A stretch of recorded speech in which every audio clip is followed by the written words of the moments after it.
Gentlemen and ladies, good day.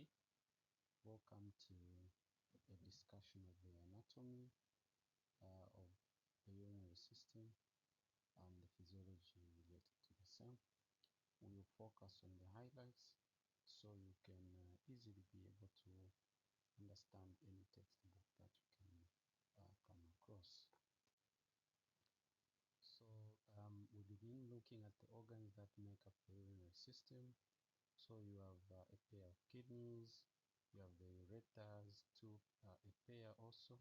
You have these connected to the urinary bladder, and then you have the urethra. So the kidneys are connected to two tubes called the ureters that carry or pump urine to the bladder, one, and also a single urethra that connects to the external environment. So the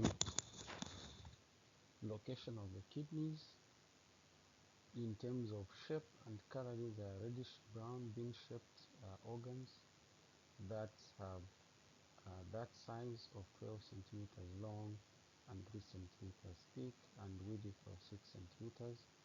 Now you notice that these kidneys are located in the posterior retroperitoneal part of the abdominal cavity, and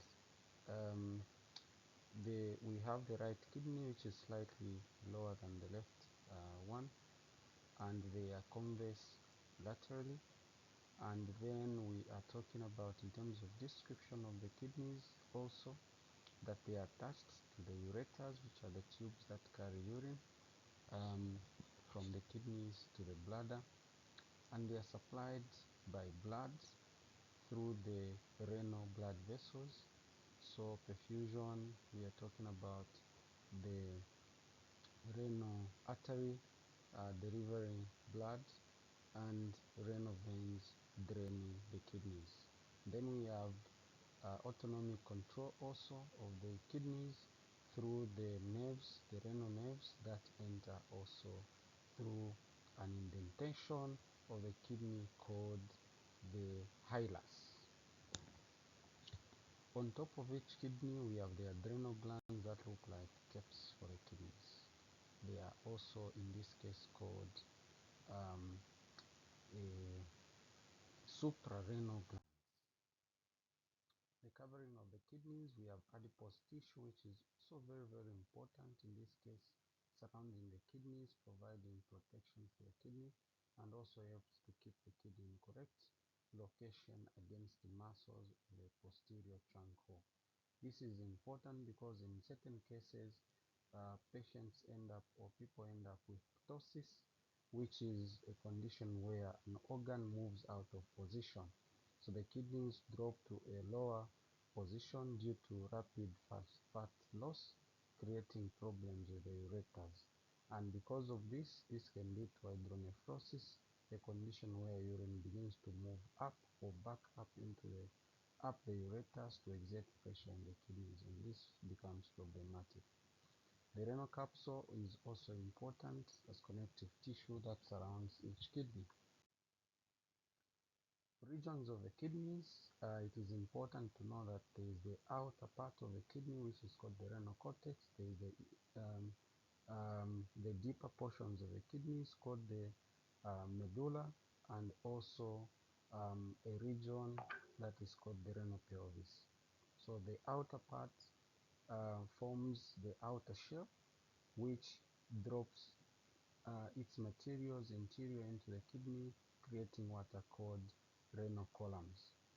Deep to that, we have the renal medulla, and inside this is inside the cortex and contains what are called medullary pyramids. These are triangular shaped medullary structures which appear striated. In the renal pelvis, this is a region where we have collection of urine that has been produced by the various pyramids and also the nephrons within the kidney, and so these are connected to cup-like structures which are called the calyces. We have the minor and major calyces. These, they collect urine and drain into the renal pelvis. So we are looking at the kidney in terms of appearance here. So you have these triangular shaped pyramids, and then you have the cortical outer portion. So in the cortex, this is where we have most of the blood vessels. The medulla will have less blood vessels. So we are going to discover that as we talk about this, we'll find that we have more glomeruli and obviously nephrons in the cortex, because that's where there is a lot of blood vessels, and then we have less blood vessels in the medulla. Therefore, the medulla is slightly hypoxic compared to the cortex. Therefore, the kidney is most prone to injury in the medulla than in the cortex. Functions of the urinary system. So it is important to realize that the urinary system is crucial in ensuring that the blood is cleaned as much as possible for everything that is in excess and everything that could be metabolically toxic to the body. So whatever is water soluble is suspended or dissolved within blood and is filtered as waste or excess substances by the kidneys. In this process, the kidneys helps to maintain blood in terms of production of red blood cells, what is called erythropoiesis, because the kidneys produce erythropoietin, which increases the maturation of red blood cells. Blood pressure, also because of control of how much water is maintained in the body, in the blood, the kidneys can actually maintain blood pressure.